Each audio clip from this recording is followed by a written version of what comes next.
Assalamu alaikum, everyone. Welcome back to our Happy Strong Family podcast. Today, we are here with Sister Nadia Akhtar and Nadia Khan, who are both educators and teachers. They met over a decade ago when they were both new to homeschooling and had been teachers for 6 years. They became close friends quickly and worked together throughout the years in starting and arranging various classes and programs for the homeschooling community. After 20 years of teaching experience in 2022, they started providing online classes for the homeschooling community called Prep for Nine, and this January marks their third anniversary. Prep for Nine offers classes from kindergarten to grade 8 that covers a variety of subjects that prepares kids for grade 9. So thank you so much for joining us today. And Thank you for having us. yes, of course. So that was my introduction of you, but Sister Nadia Akhtar, would you like to give us a little bit about yourself? Yeah, so I'm Nadia Akhtar. I know we're both Nadias. Yes. So I have 4 kids of my own. The eldest is 15 and the youngest is, mashallah, she just turned 9. 2 boys, 2 girls. And I've been teaching, like you said, for almost 20 years, but homeschooling for now, I think I would say 13 years. Alhamdulillah. Yeah. That's awesome. And so were your kids homeschooled since the start? How did their Yeah, career so go? my kids have never gone to school. I don't know if you want to hear about my homeschooling journey, how it all began. Yes, of but yeah, course. so okay, Yeah. so I was the type that knew about homeschooling from when I was maybe 10, 11. I remember my halakha teacher, she homeschooled her kids. So that word was not foreign to me. And I remember when I saw her kids and like they weren't going to school, I was like, I would like this for myself. Like, even at like 10, 11, 12, because I was like, they don't have to wake up on Monday and go to school. And so it's kind of like always there. But fast forward, I became a teacher. And I had a like teaching under my belt by the time my first son came along, 2008. And I've gotten his permission to tell this story. And he was very high energy. Like around 2, 3, he was just could not sit still. He was delayed in speaking as well. Like, he wasn't like speaking at 2 like most kids. And I was a new mom, didn't really think that this was a concern until my daughter came along 18 months later. And by the time she was still 1, 2, she was talking, more than he was. So this started creating fears, natural, like the fear started in my head that what's going to happen to him in school? I know what the school setting is like. If he can't sit still, if he can't focus, and, others around me, whether it was extended family, pediatrician, friends in my circle started noticing as well, because they also had kids around the same age. They're like, oh, he doesn't sit still. He's always running around. Take him to they're starting suggesting things like take him to the early center. So I would take him. It was, thinking back, it was so exhausting. Early center? Like, they have them all around the city. So they're free spaces. Early year center. They're the free spaces where you take your child and you kind of, with you there, get them used to, interacting with others and sitting down and, doing different activities. And so it's usually for under 3. So I started taking him there and all the kids are painting, Play-Doh, blocks. Mine is like Tigger bouncing from just one center to the other. And I had a baby and it was just, I'd always come defeated from there, because I had this fear, what's going to happen to him? What's going to happen to him? Yeah. Pediatrician suggested, well, for him, it's preschool time. And I was like, preschool? And like every time someone would say, send him somewhere, my heart would sink. Wow. So I gave in to all that pressure and I said, okay, we're going to register him in this learning center that was by my house. And I dropped him off. I left with some tears in my eyes. Like he was only 3 and he looked like he was 6. So there was more expectation from him too. And they called me. I got home and they said, we can't get him to settle. Can you come back? And they wanted me to sit there for 3 days or for a couple of days. They said, eventually he'll settle down, but just, come and observe. So I came and observed. And that's when I was like, I think the fear is now gone. I'm confident in my decision. I'm going to keep my son at home. And that's where the homeschooling journey and I always used to like whisper in my husband's ear pre-children. I'd be like, I would like to homeschool. And he'd be like, sure, whatever you want. But we don't have kids. Like, like it was kind of like that. But he was always a huge support, which obviously helped me in my decision. I was just, a lot of like outside chatter. made me less confident in my decision. But alhamdulillah, once I decided that this is what I'm going to do, then, everything kind of fell into place. And that's when things got so clear. And I was like, okay, what do I want for my children, however many Allah subhanahu wa ta'ala blesses me? Yeah. What is the long-term goal here? And then I was able to be like, academics, number one. I want them to have this strong foundation with Arabic. I want them to have a strong foundation in Deen, and those kind of things made me really confident in being like, okay, we're just gonna try this out for his 4th year of life and see how it goes, and we'll take it one step at a time. That's amazing. I love how it's very personal, the way that you started homeschooling, and now you're here with Prep for Nine. And now he's 15. Oh, subhanAllah, feels like a lifetime ago, right? But yes. It goes by so fast. Yeah. Sister Nadia, what about you? So my journey, okay, I have, let me start from the beginning. I have 2 children of my own, a boy and a girl. Our eldest are actually the same age. They're both 15 now, high schoolers, mashallah. But yes, it seems like a lifetime ago that we began our journey. So I had heard of homeschooling, growing up, and that it somehow I always kind of associate it with celebrities, and you kind of always hear like sports people or celebrities or musicians and stuff. They were homeschooled, and I was like, okay, it's for like really famous people. It's not for every ordinary people. So I had heard about it, but I never had thought that was something I would take. And this I'm talking about when I was in my 20s, like early 20s. And then later on, after I got married, that was something. It was actually interesting because my husband was very pro homeschooling, right? He had a circle of friends, some of them who were older, who already had children, who were homeschooling. So he was already kind of in that homeschooling circle.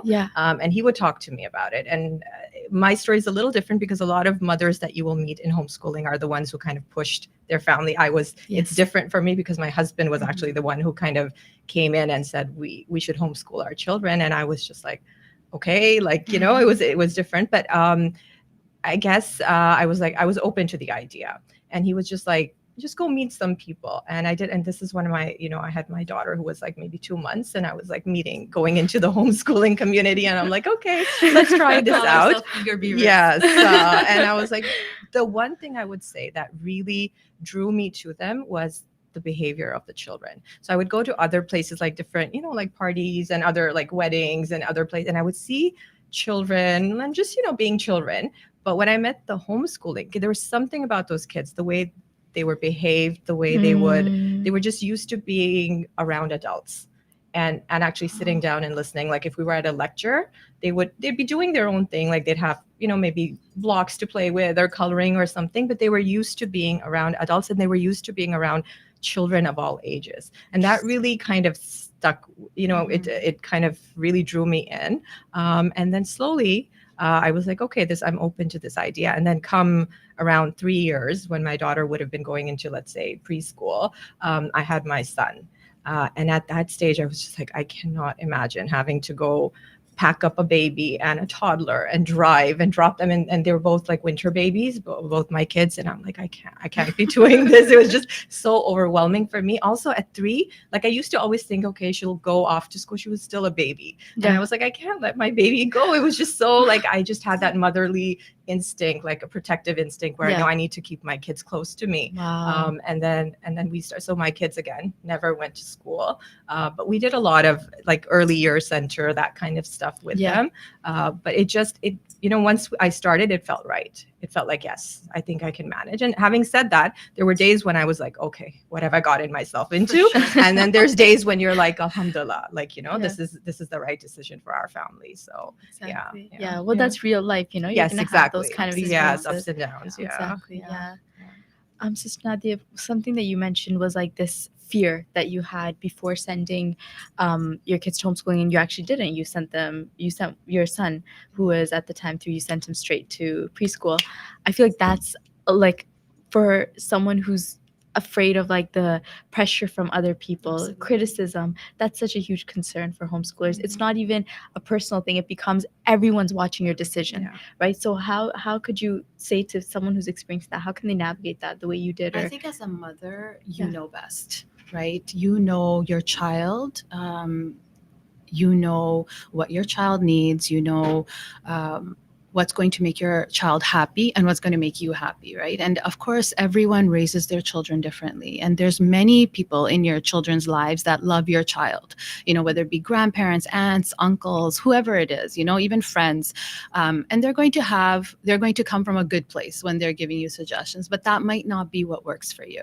So you really have to silence everything around you. You really and that was a struggle for me. I'm not going to say, and nor do I have like, you know, the background to say like what it was exactly, except that Allah subhanahu wa ta'ala really guided me. I just made so much dua that, you know, this is what I want, but I'm having such a hard time just doing it. You know, even though husband was like, do it, mom was like, do it, dad was like, rahimullah, he was like, I was homeschooled. He was like, think about it, I was homeschooled like in Pakistan. He's like, I never went to school till grade 6. And I was like, really, Abu? You didn't want to say all this to me before, you know? That's interesting. So My father too. Really? Grade 6. Yeah. Oh, they were subhanallah. homeschooled. Yeah. And Yeah, I then he went remember. off to boarding school. So it was two extremes. But yeah, they Yeah. were homeschooled. Yeah. I think. And he's like, I Homeschooled remember. and then not at all Yeah, not at homeschooled. all. Yeah, but like Yeah. imagine, I'm talking about like the 50s, you know, 1950, when he was homeschooled. Like that's when my dad. And so, you know, I know this is a struggle for so many moms, you know, the outside people giving advice. Sometimes it's even your own husband is not on board. And Or your own wife. yeah, subhanallah, right? absolutely. Yeah. And it's just a matter of like, you know, first setting your intention, you know, asking Allah subhanahu wa ta'ala to help you, guide you, and then doing the work. Right? You have to put in the work, like whatever that looks like. Do you want to take your husband, if it's the husband who's not supporting, to meet other homeschooling dads? Or do you want to, you know, set your boundaries and be like, this is what I'm going to do. I know you guys are all coming from a good place, but this is what is going to be, because it's my child. Right. And I have to do what I think is best. Yeah. And then remembering at the same time that homeschooling is not for life. Like if it's not like you signed your something away, you know, that, oh, I decided to homeschool. He's 4. I'm going to do it till he's in university. You don't have to make big commitments like that. So for me, what also helped me is that he was 4. I said to my husband, Imran, I said, let's just do it for 1 year. See what happens. Let's just, you know, see what we can do. If it's a total flop, we can, even though we lost our place in the Islamic school that I had put on the waiting list, but I was like, you know, I was like, it's okay. Too, yeah, Oh, yeah, wow. yeah. They were very, you know, they called and said, are you sure? Because there's a huge list. And I'm like, Yeah. yeah, we're sure. Yeah. Yeah, but Wow. yeah. Also, you were interested in Islamic school as well. That's, yeah. My son, I put my son on the waiting list Yeah. when he wasn't even born. Yeah. Like, you know, I was expecting him, and the secretary, who was a friend of mine, because I worked there at an Islamic school, and she said, look, the list is really long, sign him up, you know? And I said, okay. And then she called me and she goes, okay, it's time for him to come in now. And I was like, I'm not going to do it. So we let go of our spots. I think you too, right? Yeah, Same? Yeah, same, Oh, wow. same Yeah. story. I think when she was born. Mm. She had cousins who were already in school, Yeah. so they Oh, just okay. went. I had my sister-in-law went and registered her, and yeah, the wait was it's a wait list, right? Yeah. So you have to be ready for that time, even though it seems so funny right now. Yeah. At that time, we were like, yeah, of course we need to have them on the list, but yeah. How did you choose between Islamic school and homeschooling? Because I'm just thinking about it from my perspective, and a lot of parents' perspective, they think Islamic school is amazing. Yeah. Like it's Islamic education. You get what you were saying, that I want to prioritize education. I want to prioritize their deen. I want to prioritize them socializing, like all these different things. You can get all of it in one. So one spot, how did you let go of Islamic school in a sense? I think so. Interestingly enough, we both worked in Islamic schools, so we knew the insides of that setting as well. And again, it's like, you know, it's different for every family, right? So for some families, yes, that's the ideal situation. And I think we were like, by And the it works. time we were, and it works, it does right? work. For some people, I mean, did you go to Islamic school? I didn't. Oh, Yeah. okay. So for some people, it works perfectly, you know, to send your child to Islamic school. But because we were like that, like we wanted to keep them home, so it didn't matter public school, Islamic school. It was just like just keeping them keeping home. them home. So how do you guys feel? This is such a switch, but I'm so curious. How do you feel about like public school though? like Islam school, you're saying, okay, Yeah. that could have been an option. What about public school? Was that ever explored? How did you explore that? At a young age, no, we weren't really thinking of public school. It would be Islamic school or homeschooling is what we, like my husband and I had discussed. But having said that, my daughter is now in public school, in high school. So yeah, it's life is different, right? Like eventually she's in public school and we're, happy with our decision. But this is the right time for her to be in public school, probably not in kindergarten. Right? I really appreciate this perspective because I myself had I think maybe like a bias that people who homeschool hate public school. Yeah. Like that's literally in my heart. And like I'm Yeah. like, they probably they don't like, that's why they're Yeah. not sending their kids. But I really appreciate how both of you are touching upon that.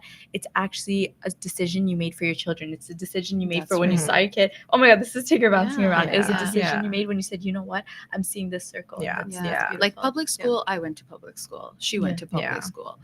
We're here now. Like we're fine. You know what I mean? Like, so it's so not true. Because, we think all children that are going to come out of the system are going to be corrupted. It's not like that at all. It's just something. And I want to say, honestly, it's something Allah subhanahu wa ta'ala put in us, in our hearts, like to make this our journey. Right? Because when I'm sometimes talking to someone who has their kids in the public school and is very content and very happy, she does not understand where I'm coming from. Right? Like she's like, so come summers, you're not excited in August that kids are going back to school? And I'm like, no, I never had that. Like I never had this. Yes, I need breaks from them. 100% I need breaks from my children, but I never had the, I can't wait for them to go to school. That was never my personality, so that's why homeschool worked for us too. Yeah, exactly. Yeah, it has to work. I think it's and having said that, I think it's homeschooling is like a lifestyle change.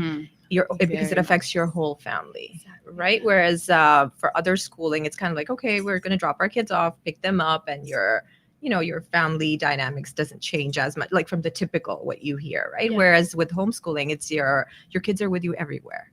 So it's not just about the teaching. They're coming with you to your doctor's appointment. Forget their own doctor's appointment. They're coming with you because a lot of us don't have like babysitting or somewhere to leave them. So they're coming with you grocery shopping. They're coming with you to the doctors. They're coming with you if you're meeting up with someone or if you're taking them to, they're just with you all the time. And on the other side, they're watching your salah. They're watching your wudu. They're watching how many times you pick up the Quran. They're watching how you talk to your parents on the phone. They're watching how you interact with someone who comes to the door, how you're maintaining your house, like everything is being watched. And really, you have to change yourself too, like you're like, and it's hard. Like it is, it's difficult, because you have these little people that you think are very busy in their lives, but really you're their main focus.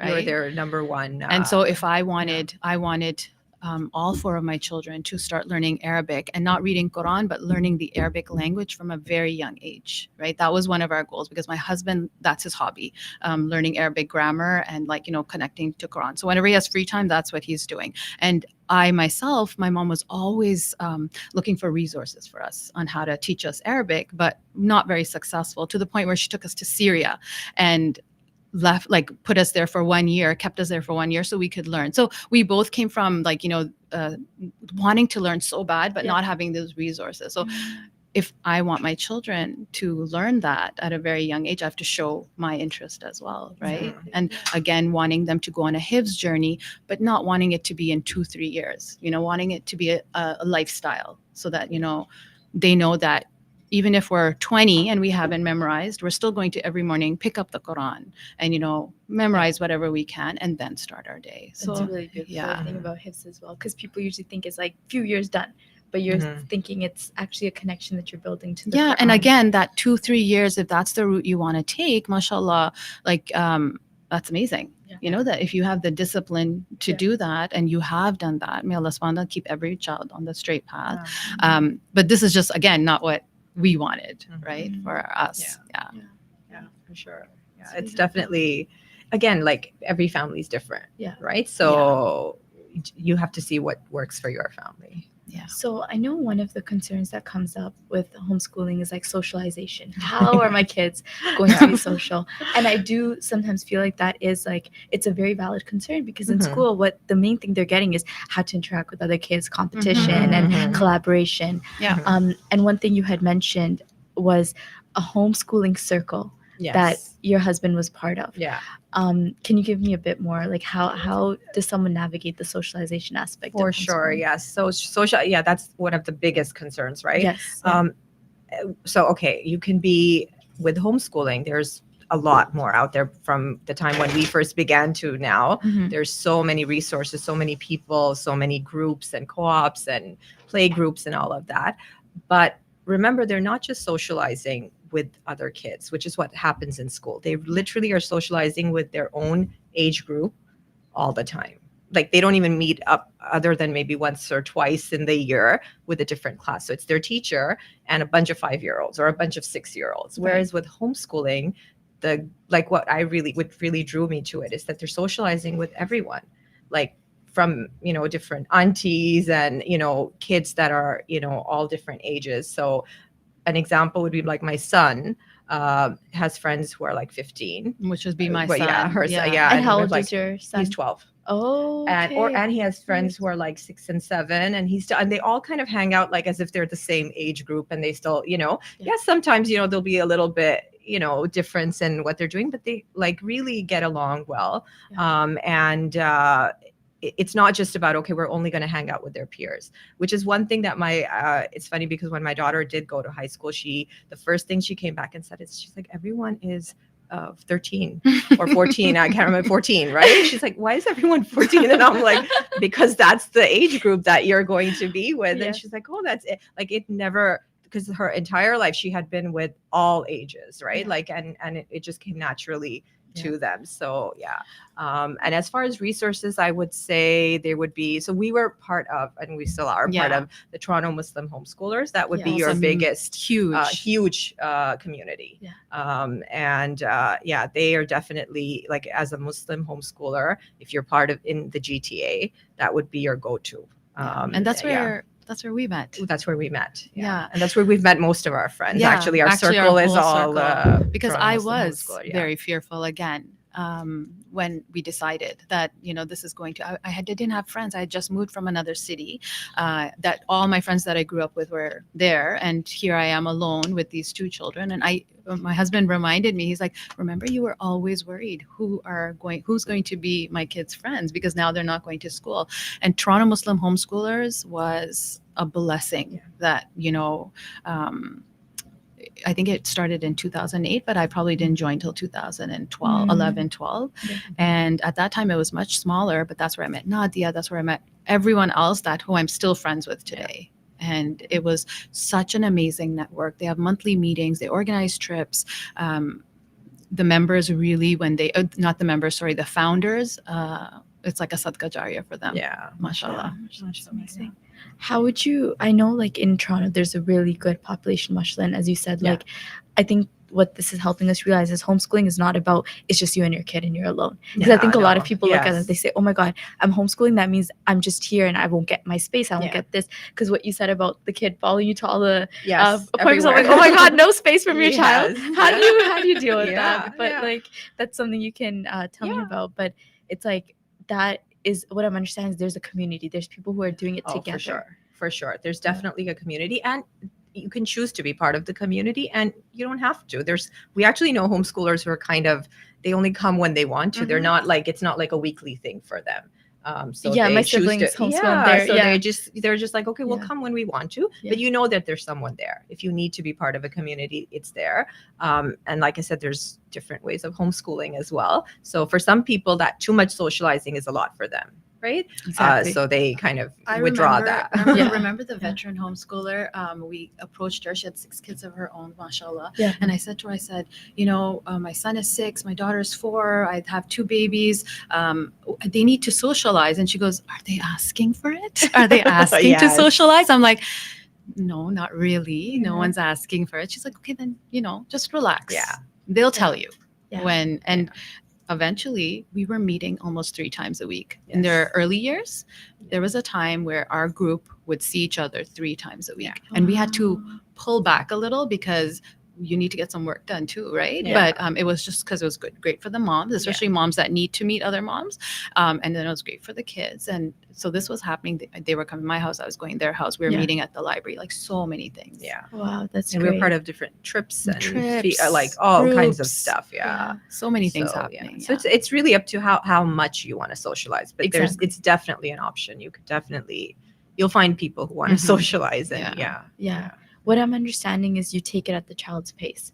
So it's like the child, there's introverts and extroverts, right? People who need more time with other people and people who need more time alone. Absolutely. And I wonder how just like extroverts in the public school system, like how they extroverts and introverts, how they feel. Like it's very different, because I did a course on personality and psychology, and it was so interesting the way that like a lot of times what happens is extroverts' needs get fulfilled a lot more in our society, and they're pushed to the forefront, whereas introverts feel like they're lagging behind because they're not getting that quality alone time that they need. They're not getting that quality time with themselves and to understand themselves and seek quiet space, which everyone needs, I think. And that's something that's really, really important. 100%. You're right. That's So how would you say you balance like the space when it comes to like with your kids? Like how do you get your alone time? Because I think that's important. So a lot of it'll be like a flip, right? So in the daytime they're with me, obviously because their dad's at work, and so they would be with me. Now they're older, so I feel like I have a lot more me time. So, but when they were younger, I'm talking about early years, they're with you, and you have to watch your kids, and if you've got toddlers and babies, you have to be there. So we took a lot of me time in the evenings. Even if we had seen each other in the day, we'd be like, okay, we need a girls' night, and we need some time. And we did that. And sometimes some alone time, just even yourself, if you're in your room, husband comes in, you're like, say your salams, hand them over, and go upstairs to just unwind. Unwind. So again, communication with your partner and making sure with your spouse that he knows what you need, you know what he needs when it comes to this journey. Can you tell me a bit more about Prep for 9? I feel like we were talking about homeschool in general, and I'm like, wait, that's so important. Because I was surprised when you told me just before we started the podcast that it's not just in GTA, you have people outside GTA, everything. Tell me everything. Tell you everything. Okay, in a nutshell. So I think Prep for 9 was born about 3 years ago. And if we backtrack 3 years, that's when our kids were middle school, like grade 7, 8. So we knew that we are not going to homeschool high school. So she sent her daughter to public school, and I sent my son he's still in the kitchen, but online high school, which is the virtual learning center. That's what we chose for Musa. But regardless, they needed to be prepared. Right? Or we thought they needed to be prepared. So what we did is we started this co-op. And in the co-op, we had a bunch of moms that came together, and everyone was teaching different things to get them ready for grade 9. And eventually COVID happened. That co-op went online because we didn't want to stop. And it was just once a week. And then the co-op eventually came to its end, like all good things do, right? And this is when Nadia and I, and now Musa and Fatima are in grade 9. Right. And so we see their success. We're like, alhamdulillah, we did it. We didn't damage anyone along the way. Right. Everyone turned out just fine. That's the goal. We're like, yes. And so we were like, okay, so what can because we were given so much from Allah subhanahu wa ta'ala during our journey. We're still on the journey, but having TMH come into our lives, having these friends come into our lives, and we wanted to give back. So that's how Prep for 9 came. We're like, okay, let's offer these courses back. And then one course became 2 courses, became 3 courses, became almost 12, 13 courses that we're offering each semester. And the grades too. So now, mashallah, we're doing from kindergarten to grade 8.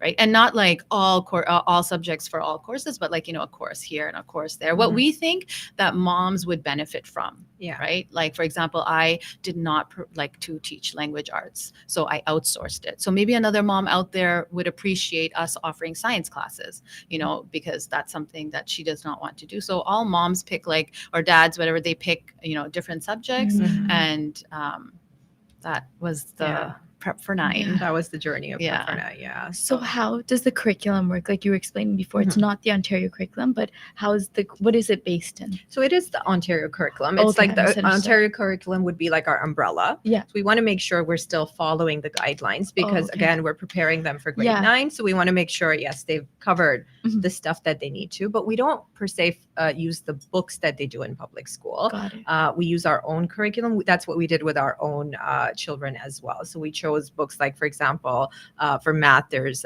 Math Mammoth, there's Singapore Math. There's so many different math curriculums out there, and we kind of chose different curriculums over the years as we were teaching them, and for different children as well. So for let's say for my daughter, I chose something different. For my son, something different, because every child needs their own,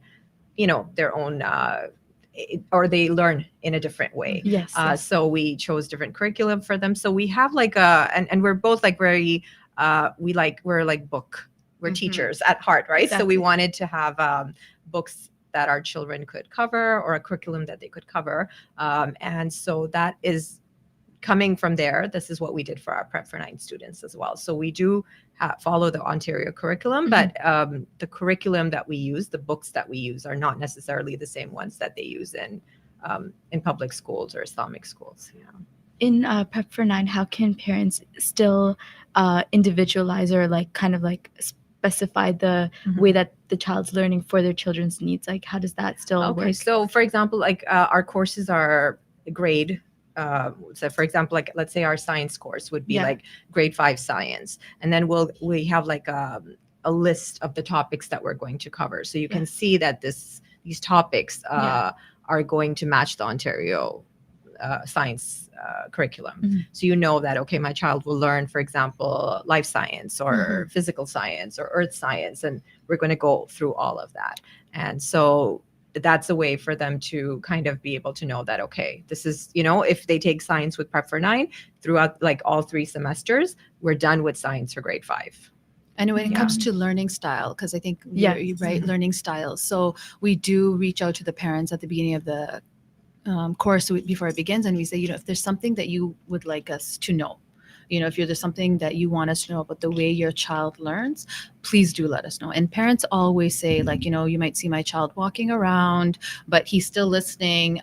That's fine, no problem. My child's not very eager to do the homework, so we'd like to opt out for it. That's fine, no problem. Wow, Or my child loves homework. Can they send you a little extra, like, a write-up on what they learned? Yes, absolutely. So can you give them more worksheets? And so we personalize it for the parents that want it to be. That's awesome. And I think that's what sets it apart in a way too, because you are creating a connection with the parents. We are. Whereas a lot of times in school, it's like the teachers create a connection with the students, and then there's a gap sometimes. I feel like. So the other thing is we have smaller class sizes, right?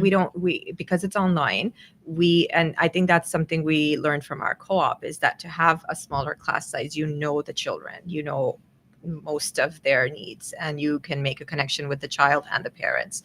So we've kept it that way. Our largest class size is 15, I would say. Yeah. But and mostly less, 6. 6, yeah. Yeah. But I would say average would be 10 to 12. And this is a struggle. As a teacher, I had this struggle where I would be teaching math, and there was your below average, your gifted. Yeah. And I was younger at that time too, and I didn't know how to cater to everyone in the 45 minutes. It seemed to be catered to the students who were average.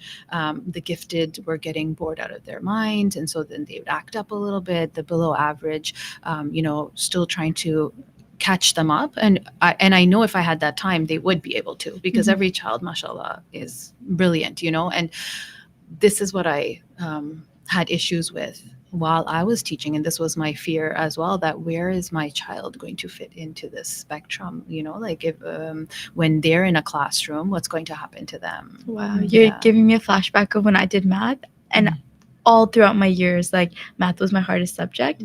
And in grade 5, I remember having a teacher, and she said, Munta, I need you to come after school, and we're just gonna sit for like half an hour and I'm just going to teach you a few things. Yeah.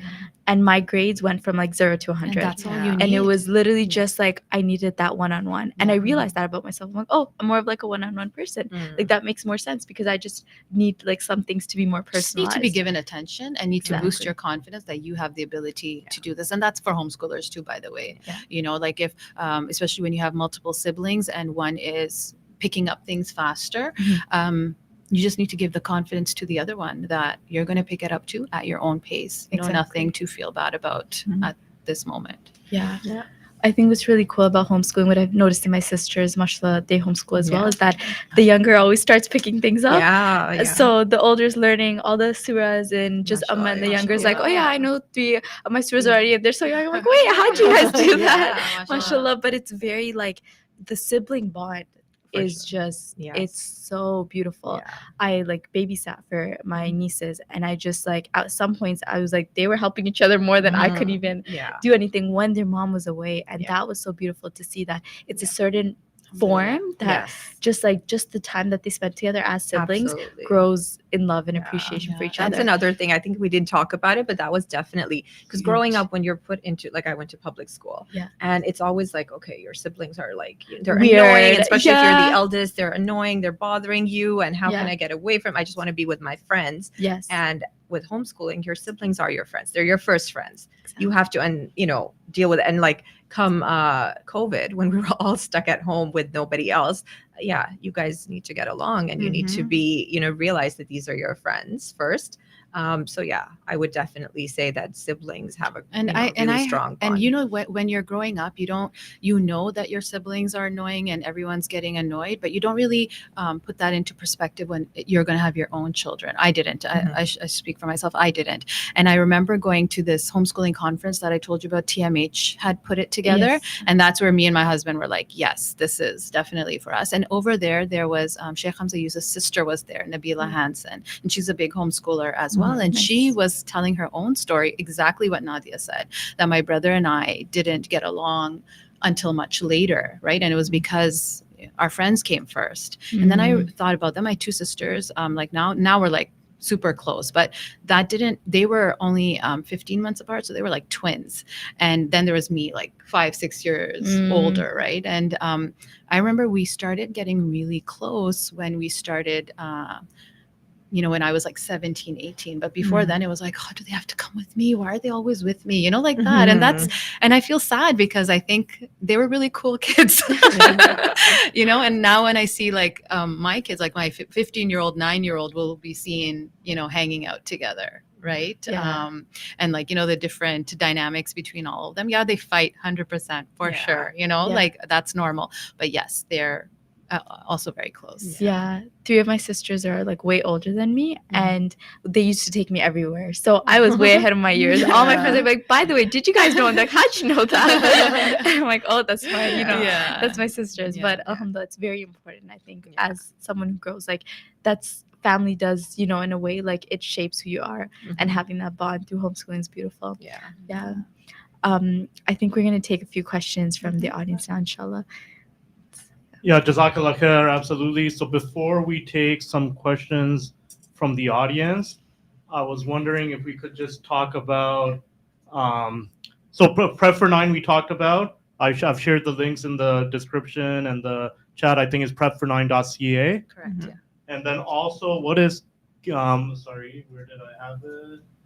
Let me just bring it up. Kidpreneur. Am I pronouncing it? Kidpreneur. Kidpreneur, because that's where my sons actually participated this last time around. I don't know if they enjoyed. So why don't you tell us a little bit about that also? Oh yeah, I was there. So cool. Kidpreneur. Okay, Kidpreneur came out I think a year after we started Prep for 9, and that was because we're online. We thought this would be a really great opportunity to actually meet our students, because we never, some of them we do know, but most of them are from different parts of the GTA and we never get to see them. And our own kids had done something similar when they were very young. They had been part of a bazaar for kids, and they had really enjoyed it. And we thought this would be a great opportunity for students to get a chance to showcase their talents. We've got so many incredible, Inshallah. talented children. And so we're like, okay, let's start. And if we started off really small, 25 tables we had, and it was like on a weekday, Wednesday or something. But it was really fun. And then we were like, okay, this is great. They came in and they had beautifully set up tables, and they'd done everything from baked goods to plants. And Imam Nabil approached us, right? Imam Nabil from Darul Iman, him and his wife Alina approached us, and they said, what do you think about taking it and making it a little bit bigger? And so we were like, okay. And they said Darul Iman has space, and so our second one, that's where you came, right? Our second one was here, and we expanded to 50 tables. Yes, that's mashallah. And then it's not just homeschoolers anymore. Other people hear about it, and they want to join too. And mashallah, kids, homeschool, non-homeschool, they are talented. They just need an opportunity and a space, and of course some of them are young, they get parent help, that's fine, but some of them along the 2 years that we've been doing it have grown so much and have actually taken it seriously. They've started businesses. Wow. We have an 8-year-old. Oh she was doing face painting, mashallah, and then after her first kidpreneur event, she started getting called to do birthday parties. Whoa, mashallah. Yeah, my own daughter, she started crocheting. She got orders, so it was it's really something beautiful to see. And our last one, I believe we had 100 tables. We had it at the Tawheed Community Center. It's like a fun thing for us. It's in Mississauga. I was there too. Yes, you were. That's right. You were. So we try to do it East End, West End. Nice. Like, alternate between. And I think two it's places, the funnest it's so fun for us thing too, for us. Like, just organizing and Oh, it's a highlight of my year with my nieces and nephews. Yeah. We had so much fun. We made cake pops, and then those, I think they made like keychains. They made the charms. I remember buying one from her. Oh my god, I bought all of them. I was like, I'm gonna gift these to people. It's so fun. So we have 3 every year. Yeah.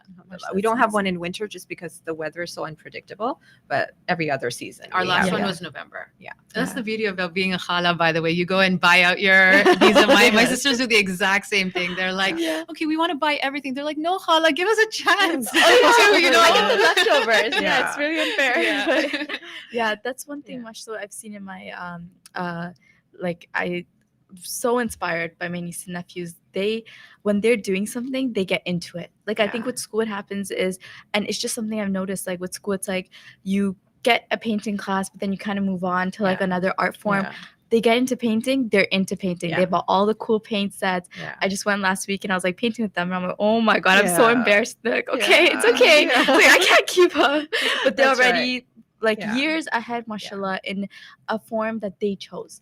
And then I go to my niece's house and she has like an elephant that she crocheted, and it's because she's just so into crocheting lately.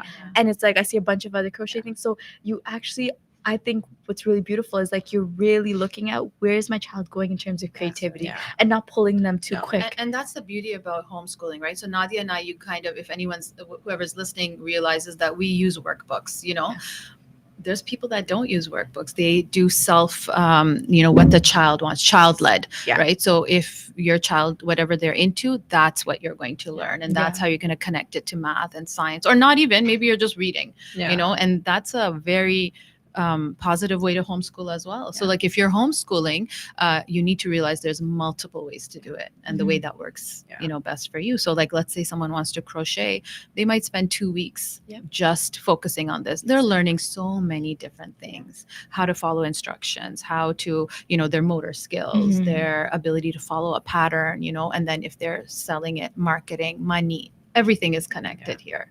And that's what we want, right? We want it not just to be, oh, you're selling something, making money, because how much are they really making, but that you're using all your skills now. There's so many, and we want our kids to all be entrepreneurs, inshallah, one day, of some form.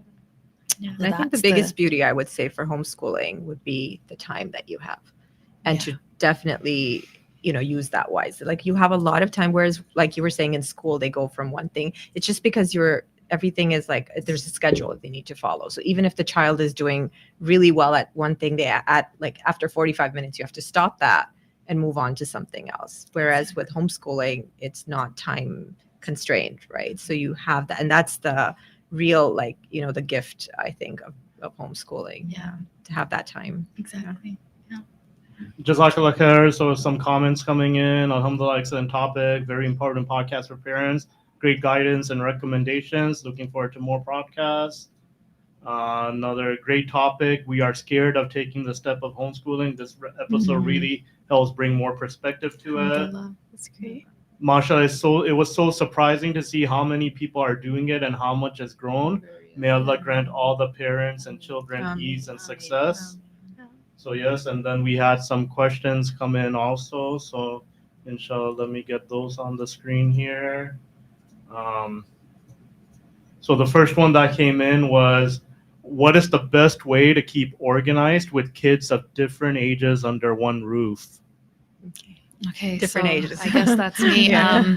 So I had 4 kids under the age of 6. So yes, there was a time I probably blocked most of it out, but it was chaos. So I remember teaching 2 of them, and then a baby would climb up onto the table and try to take their books. Like there was a lot of that. So I had to really become creative, So I would settle so my older 2, I told you, are they're 18 months, and then I have a 3-year gap, and then again 18, 19 months, something like that. And so either it was, okay, I'm going to teach you guys during nap time, or then I thought that, if I take them all out of the house, perhaps, then they can be busy, like in the library, for example. They can be, the 2 younger ones could be playing, and then I could get some work done with and now this is because all of them are young. Every situation is different. You might have a teen and a baby, right? So that might be a different situation for you. But for me, it was just not to get overwhelmed. This was like my mantra every morning. Look in the mirror and be like, don't get overwhelmed. It's going to be okay. And my mom used to always remind me, it doesn't last, this phase. So I used to always say that. So if I see Aisha sitting on the table and like Musa and Mariam are working, I'd be like, she's not always going to sit on the table. There'll be a day where she'll, know that, okay, Bhai and Api are working. I need to, or like same, like, when I was teaching my 3rd child, Isa, I'd be like, okay, how can I not make sure he's not distracted, while the other 2 are taking their classes, or, so there's just working around different things, and every day changes. So you might be like, oh, this worked today, did not work the next day. Okay, so we try again, and we try again, and pretty soon everyone's big. Yeah, that's awesome. That's great advice. Yeah. Jazakallah khair. So the next question we had here was, is there any funding available to help with the cost of homeschooling? So in Ontario, fortunately and unfortunately, there is no funding. Different provinces do have, funding. We don't in Ontario. However, the good thing about that is that there's no one checking up on you. You're doing your homeschooling at your own pace, at your own comfort level, doing what you want to do basically with homeschooling. When you get government funding or any funding from any organization, then they will be coming up and checking on you and making sure you're following their guidelines for homeschooling. So, pros and cons for everything. Yeah. But in Ontario, no, not as far as we know. Good. Jazakallah khair. So the next question we had here was, recos to manage part-time work and / side business while homeschooling. I guess that's us, right? Yeah. That's where we're at right now. So I can say that I homeschooled my elder 2 pretty much by myself, right? There was no side business. There was no work. Maybe I tutored here and there, but so I had a lot of time. Now for the younger 2, I'm doing this. So what I've done is I've put them into a lot of my courses. So that helps a little bit. But because I'm not able to give them 100% of my time, but I still like to keep them home, I've outsourced. So if they're not doing my classes, I have gotten them into other classes, so they're doing their Arabic online. Sometimes they're doing language arts with a friend of mine. She's amazing. She taught all my kids, how to write essays and paragraphs. And so I have a friend doing that. So, or just keeping them busy. Like, just to be like, okay, this is class time. So in this time, I need you to do this for me, and because they see, they learn. So they know, okay, mom is busy right now. So we need to make sure that we respect that. And it takes practice. Yeah. They're not going to get it the first day you start working, but in time, inshallah, they'll be in a good routine, and you'll also be in a good routine, and everything will fall into place. Yeah. Jazakallah khair. So the next question here was, first few months of homeschooling for me, biggest challenge is interference, negativity from family, especially in-laws, suggestions. I think we talked a little bit about this, so maybe we'll quickly just, if you want to add something else to. Yes. So I was living with family when I first began, homeschooling. So yes, there will be, and like Nadia mentioned, they're all coming from a good space. We have to remember that as moms, especially, our mama bear instincts come up. So we're very defensive when anyone is saying anything to your child. So I think the first thing is to just take a deep breath and remind yourself first and foremost that everyone who's saying something is doing it out of love. If they didn't have a good intention for your child, they wouldn't even say anything. It's not, then they wouldn't care. They would be indifferent. So grandparents, uncles, aunts, anyone who is suggesting something is from a good place. And they're doing it because a lot of our families that we have now are, were recent immigrants or, 2 generations ago. They came to this country because one of the main things was for education. Yeah. Right. And they all sent their kids to school, hope for the best education. And then, and then one generation later, you're like, no, we're not going to do that. So you're really it's hard for them to comprehend. And so you have to be patient with that. You have to understand that they will get it. And homeschooling, even though we were doing it 1 year at a time, we were taking it a year at a time. In the long run, a few years down, they will notice the difference. Once your child is reading and writing and sharing information, then they'll be like, okay, this child, they're fine. Having a conversation with their grandparents, reciting their surahs, showing what they've learned, and just life skills. And then and kids love to do that, especially with grandparents. So they love to, guess what I learned, or what did I, and they will. Initially, it'll be hard. So, take it one day at a time. And, again, everything, duas, lots of duas for yourself and for your family. Yeah. I think one thing that you mentioned that is such a beautiful advice that applies everywhere. I was just telling someone yesterday, even when it comes to marriage, it's like the concept of let me just try this and let's see where I am in a year. If you think of, I'm doing this forever and forever, the people who are negative in my life are going to be negative, you're going to continue feeling down. But if you say, okay, just for 1 week, I'm going to continue doing this just till next Friday and I'll see where I go. Yeah. Then the progress that you make, you look back and okay, I'm doing okay. Definitely. Baby steps, right? Baby steps. Exactly. So I'll just follow up on that a little bit. So, we talked about other people having negativity and stuff, how to deal with it. From my perspective, and I could be wrong, I'm seeing that, fathers are actually getting a lot more involved now, and you probably see them a lot more active in the community and stuff. Yeah. But what happens when husband and wife are not on the same page? In the community, have you seen... is that should husband and wife get on the same page before they start this, or is there success stories? I think so. I think if you're going to pull your child out of school or not send them, I think the conversation definitely needs to be happen before. And let's use the example of a husband not being on board, because I think most of the time when we have our monthly meetings with moms, not we, but when TMH used to or does, that's a thing that comes up quite often, right? My husband's not on board. So that's just a lack of education, right? That's just a lack of him not knowing what you are talking about. And just like every issue that comes up in a marriage, think of this as another issue. And like I said before, just expose him to what homeschooling is, different fathers, taking him to events, just keeping him involved. And then also, I think being we don't have to marry this idea. Let's just try it right now and see where it goes, and I think inshallah, with a strong relationship, he trusts you and he will, it might take a bit of convincing, I know, but it's just the right tools, exposing him, and then hopefully again make lots of dua. Right. Remember your intentions. That's another thing. Keep renewing your intention. Why am I doing this? You can't kind of come into this monotone kind of setting where it's just my kids are home. It's not that. It's more than that. It's just one day everyone's just kind of sitting around. You're like, no, renew my intentions. Why are they here? Why are they not at school? It's because X, Y, and Z. And same thing with your husband. Just open communication. I guess I don't know. I'm not, it's tough. Yeah. That's a great answer. Jazakallah khair. We have a question coming in live that's saying, mashallah, question for someone that has no clue about how to do it.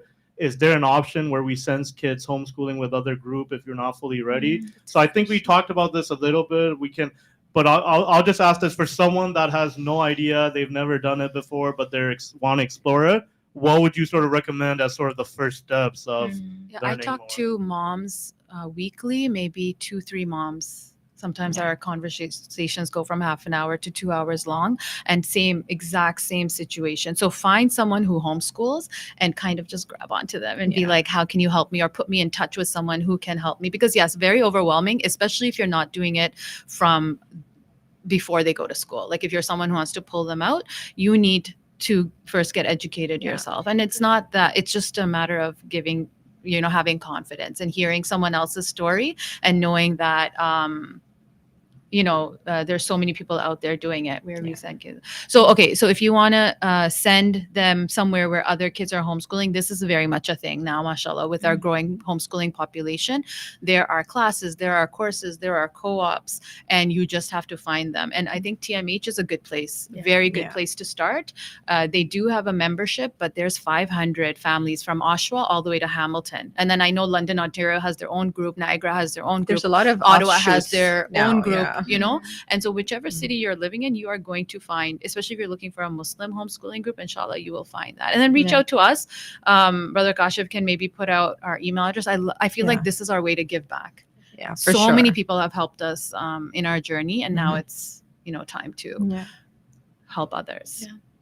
Okay, Jazakallah khair. So we had another question here, was saying that I feel so overwhelmed with the amount of resources available, and my FOMO, I think that's fear of missing out, it's making me spend a lot of money. Advice to navigate, any general wisdom for a new homeschooler? So I know we touched upon that, but like now with so many resources out there, like I've seen this myself, like what guidance would you give someone to sort of filter through and navigate some of we've that? been through this We've been through this. SubhanAllah, we had so much stuff, like actual physical stuff, and that none of our kids ended up using. So it's a real issue. And you want to just like accumulate, like you go to different places and you're like, oh, they have this and we should have that. So first advice, and I know it's easier said than done, do not compare yourself to anybody else. So whatever their kids are doing, whatever, your family dynamic is different, right? And in terms of even like everyone's financial situation is different. So some people might have a ton of things, and you might notice that another family is just, very basic, but that doesn't mean that their children are not learning just as well. So accumulating things is very easy. You don't really need it for the early years. You don't want to be like, you don't want to order everything, because curriculum is expensive, for sure. And it adds up, especially if you have multiple children. So I would suggest, while you're still trying to figure things out, go online and print things out, or don't even print. Go online and just do what you can. There's so many free resources as well, free resources. And then for me, what my savior was meeting a friend whose children were 3 years ahead of mine, maybe 2-3 years, and just going to her house one day. And of course, I didn't meet her the day I started homeschooling. This came almost 6 years later. And I said to her, and we weren't even close then. Now we're very close. She actually teaches my kids English. And I said to her, can I come over and you show me everything you use? And she showed me, we sat there for 3 hours, and may Allah subhanahu wa ta'ala bless her. She showed me everything she had. And that's when I was finally like, okay, I'm going to use this and not this, and this and not this. And so then, and then I stuck to it. Right. Yeah. And then if you meet someone in the community, that's another great. So homeschoolers have a lot of stuff, and a lot of us are like trying to give back because our kids have moved on. So instead of going out and buying things, perhaps meet other people first, and they might actually be giving you resources. They'll be like, here, take this. I'm done with these books, or I'm done with this curriculum. So there's a lot of that stuff. And if they can't, like, let's say you live in a remote area, you can't meet people, or you're not driving, whatever the case is, just be like, could you send me pictures of this curriculum, like the first 4 pages? I just want to see what it's like and if it's going to work for my child, so that's a good way as well. That's awesome. So one question I have is sort of so sending kids to traditional school, like Islamic school or public school. I think that's a lot of it has to do that with like the parents getting a break, and the parents so when you're homeschooling, I think it would be a huge test of patience, and your sort of mental health. So what recommendations do you have for, because I've seen, unfortunately I've seen some parents that are homeschooling, but they're sort of yelling at their kids the whole day when they're getting frustrated and losing patience. So what sort of recommendations do you have to sort of help with that mental well-being side of it, and especially the patience? Like, I think you'll need to develop a lot of patience. So a big thing nowadays is like finding time for yourself, right? So whether you're homeschooling or not, you need to find time for yourself, and more so when all of them are around you all the time. So like Nadia said, my husband would be like, seem like you need a break. Do you want to go out with your friends? And he'd kind of like encourage that. And I'm like, yeah, you know what? I really do need that. So that's something that would work for me. So I would put all the kids, him and I would put all the kids to bed at 7 p.m. And then I would go out, with my friends. And then when I'd come home, they'd all be sleeping. So it wasn't like, I don't even get that day. So I would be recharged, ready to go. Now, if you have family members that live in the city and you're lucky enough, like grandparents, whatever, feel free to drop them off, if they'll take them. That's another way. Another way is I was alone here. My family lives in Ottawa. So I didn't have a lot of family to drop my kids off to. So we would plan play groups. And play groups are so helpful because the kids are there, but they're not in your face. Like, they're playing with their friends, you're hanging out with your friends, and it is a recharge. Like it was, and we did that so much. We did it weekly, much. at Sometimes least twice, bi-weekly. Yeah. Sometimes Twice, it's like 3 1 times, week yeah. we meet at someone's house and have lunch and kids are playing, and then another week we're at the zoo or at the science center. And so those were breaks. The kids are still there, but they are breaks. Yeah. Yeah, That's right. Yeah, Jazakallah khair. We have another question that just came in. So it's actually, this is a good question, because even like Prep for 9, sort of a lot of the trajectory people have is the younger years they homeschool, then grade 9 is public school. But based on the community, have you seen like success stories of people homeschooling through grade 12? Mashallah, yeah. And would you recommend it? Yeah. So we're lucky. We came at a good time. We came at a time where homeschooling. You want to take this one? Yeah. So it was it had already taken off. Yeah. Basically, but we definitely, like, our veteran homeschoolers have homeschooled their kids throughout. They, like, some of them, their kids went straight to university. They had never been, and some They of don't them have a high school unschooled degree. their Yeah. kids. And so it's all definitely manageable. There's different ways of going about it. So high school years are a little different. Some people do portfolios to show to university, if that's the direction you want to take. If you're interested in your child going to university, then you need to have like a portfolio, or you might want to do some kind of like SATs, or whatever, something equivalent to a high school diploma that will enable your child to go into university. And then some kids choose to do other like things. how ours are. Mine is online. He's going to get his diploma. She's in school. She's going to get her diploma. But we've seen, because of the time period that we came in, we have so many success stories of kids that, so for example, from homeschool to public school to university, from homeschool all the way, no formal high school learning, straight to university, and then the route I'm taking, which is like homeschool, online learning, straight to university. Mashallah, in amazing programs. Some have already graduated. Some are working now. So to us, it's not an issue because we've seen it all, right? So we know that everything's going to be okay. And inshallah. really great kids, mashallah. Mashallah. Really, like, and they come back and they've talked to younger homeschooling kids and stuff. So it's really nice to see that. Alhamdulillah. That's great. Jazakallah khair. So I just have a question about Brother Mushtaq, who you've seen as the regular host. He's actually a board member here at Masjid Darul Iman. And so I'll, if he was hosting, I really put him on the spot, and just not to be critical of our masjids, but just to do better, right?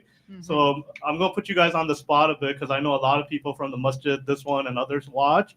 Is there any role that masjids can play in supporting the homeschooling community? Or do you find that totally separate? Let's keep it out of the masjid. We got the community going. Or can our masjid step up a little bit and offer some help here? And masjids have. So because we live in the East End, I can speak for the East End masajids.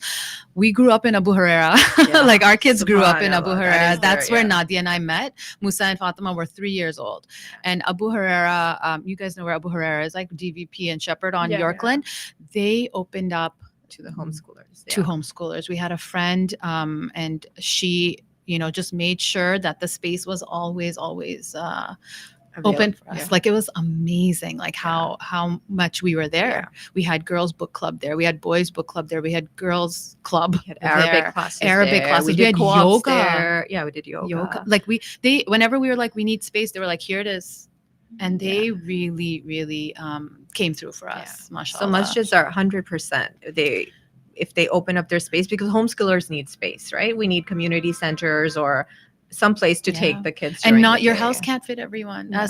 As the circle grows, your house is not big enough. A majority of the houses are not big enough to host everyone. And so just, going to the masjid and what a beautiful way to connect school and friendships through the masajids. That's awesome. Yeah. And also I think that one of the best part of that was that the kids naturally from 3 were praying salah. They would pray Zohar at the masjid, which was really nice. And all of us, right? Alhamdulillah, it kept us, it's a really great way to keep the deen in there as well. Alhamdulillah. Yeah, but Darul Iman was such a big space. This is a great space as well. Jazakallah khair. We have a question coming in. So I'll add the contact info, but where can we find these sisters if any questions come up? So I think it was info@prep49.ca. Yeah, definitely. Give us a shout out and email us, and we will respond to you and connect, inshallah. Okay. And then I just have one question. It's not really homeschooling related, but I always take the opportunity when we have guests that are sort of entrepreneurs and stuff. So a 2-part question is, would you recommend going into business with a friend?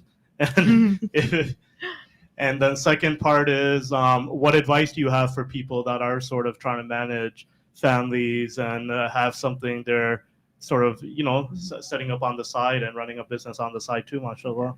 Okay, so first one is going into business with Nadia. So it's obviously meant to be because we're both Nadias. I still remember bumping it. Like, so Nadia and I met somewhere at someone's house when they were 3, so 12 years ago. Then we bumped into each other at the Kingston Masjid. She was like, we were both going opposite ways. I was going home. She was coming home. I was going to my parents' house, and we bumped into each other in the bathroom. And I was saying to her the other day, I was like, can you imagine that 12 years later, we would have, started our own business? And I don't think I could choose anyone else. Like, subhanAllah. It's like everything is always like, okay. And that is from Allah subhanahu wa ta'ala, and we're always thankful that we have each other and that Allah subhanahu wa ta'ala put us to. And of course we have, I don't think so. This is not going to work. Difference of opinion, but never major. Yeah. We just always are able to make it work. So if you have a friend like that, then just, and we never, we just started.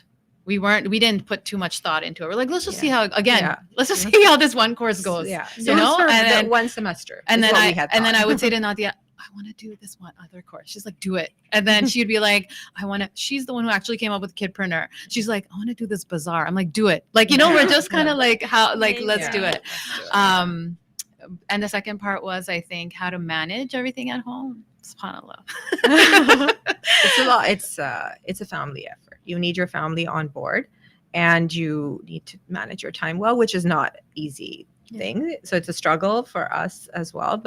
And don't be hard on yourself. No one's looking for this perfect person to do everything, right? Like some days the house is not great shape. Yeah. Some days we're eating egg and toast for dinner, I was going to say under toast, but sometimes we're eating egg and toast for dinner, and it's okay. That's okay. That's a great dinner. Alhamdulillah, we're so lucky. Like we have dinner. Exactly. SubhanAllah. SubhanAllah. And you know what? It's a great, again, to show your kids, and they step up too, right? Because before it was just like mom took care of everything, and now it's like, okay, no, she's human and she's doing something. And deep down, I think they're really proud, right? Like they get to see their mom doing something beyond just, being their mom or being their teacher. And they do step up, alhamdulillah. So I would definitely, shout out to to the 6 kids, alhamdulillah. Yeah. Okay, Jazakallah khair. We have some people asking for the contact info in the chat, so just want to make sure I have it correct there. So Sister Nadia and Sister Nadia can be reached at prep49.ca. info@prep49.ca, and then on Instagram is @prep49. Correct. Perfect. Okay, so yeah, we're over the hour now. Alhamdulillah, a great Alhamdulillah. discussion. Oh, wow. But I'll pass it back to you, Went by so Muntaha. fast, Muntaha. Yeah, oh my That was God. great. I feel like there needs to be a part two. I have so many more questions, but Yeah. alhamdulillah. For both of you, is there one thing that our audience can take away from today's talk? Just if you're truly on the fence about homeschooling, just give it a try. I would definitely say try it. And like how we started, try it for a month, try it for then 6 months, then say, okay, I'm going to try it for a year and see how it goes. Do not think of it as a long-term goal. Think of it as a short-term goal, and inshallah it will turn into a long-term goal. You and your Yeah. husband know best what's Yeah. for your child. Follow the gut instincts. There will Yeah. always be chatter around you. Yeah. Just focus. Remember Allah subhanahu wa ta'ala, and everything will be, inshallah, an easy but tough journey. Inshallah. Inshallah. Jazakallah khair. Thank you so much. It was so amazing meeting you guys again. Jazakallah and for seeing you. having Thank us. you. Yeah, This of was so fun. course. It was Yeah. amazing. Alhamdulillah. Definitely love to have you back. Thank Definitely you. love We'd to be have love that. to be Yeah. back. Inshallah. I want to give a shout out to my two favorite homeschoolers, my sisters, Marish and Sarish. They watch Mashallah. the podcast sometimes, so I'd love to put their name in, but they inspire me, Alhamdulillah. inshallah, to one day also be on the same Inshallah. track. Yeah. But yeah, Jazakallah khair and Jazakallah khair, Brother Kashif. We really appreciate, especially when you have questions that are like, I'm going to take a spin on this. I love hearing your point of view and your questions as well. Okay, inshallah, guys, we'll see you next week. Assalamu alaikum. Jazakallah khair. Assalamu alaikum. Alaikum assalam.